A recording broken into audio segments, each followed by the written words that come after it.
ഇവിടെ കൊച്ചിന്നായിട്ട് കഴിക്കാനടി കഴിക്കാൻ ഉണ്ടാപോരി. കുറച്ച് നേരം ഞാൻ സാധനം നോക്കി പിടിക്കാൻ തുടങ്ങിയിട്ട്.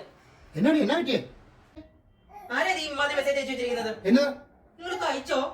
എന്നതാ ഇട്ടേക്കണേ? ഉറങ്ങിയോ? ഇത്ര സ്നേഹത്തോടെ ആരാ ഇത്രമാത്രം മെസ്സേജ് അയച്ചേക്കുന്നേ?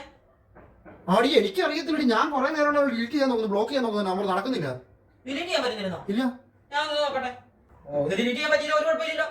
ഒന്ന് ഡിലീറ്റ് ആയില്ലോ. സത്യം പറ, ഇതാരേത്? ഏതാ? ഇപ്പൊ ഞാൻ ഡിലീറ്റ് ചെയ്തത്. ഞാൻ നിന്റെ വീട്ടിലേക്ക് ഒന്ന് വിളിക്കട്ടെ. എന്തിനു? ഈ ഇല്ലാത്ത കഥ പറഞ്ഞോളൂ. നിങ്ങളുടെ മോളോട് വഴക്കുണ്ടാക്കാൻ വരുമെന്ന് പറയണല്ലോ. ഇല്ലാത്ത കഥയോ? ഇപ്പോഴും ഞാനല്ലേ ഡിലീറ്റ് ചെയ്തത്. ഇപ്പൊ നീ ഡിലീറ്റ് ചെയ്ത് കളഞ്ഞിട്ട് എന്നോട് പറയുന്നത് എന്തിനാണ്? ഞാൻ ഇപ്പൊ കാണിച്ച ഞാൻ ഡിലീറ്റ് ചെയ്തത്. ആ നീ ഡിലീറ്റ് ചെയ്ത് നീ കാണിക്കും, മെസ്സേജ് കാണിക്കും, അല്ലാതെ ചുമ്മാ വഴക്കുണ്ടാക്കാൻ പറഞ്ഞു. അത് ഞാനല്ലേ ഇപ്പൊ ഡിലീറ്റ് ചെയ്തത്. ആ നീ ഡിലീറ്റ് ചെയ്തേ? എനിക്കറിയാമല്ലോ ഉണ്ടെന്ന്. ഇത് അതെങ്ങനെയാ ശരിയാണ്? നീ തെളിവ് കാണിക്കും, അല്ലാതെ എന്നോട് ചുമ്മാ വഴക്കുണ്ടാക്കാൻ പറഞ്ഞ കാര്യം.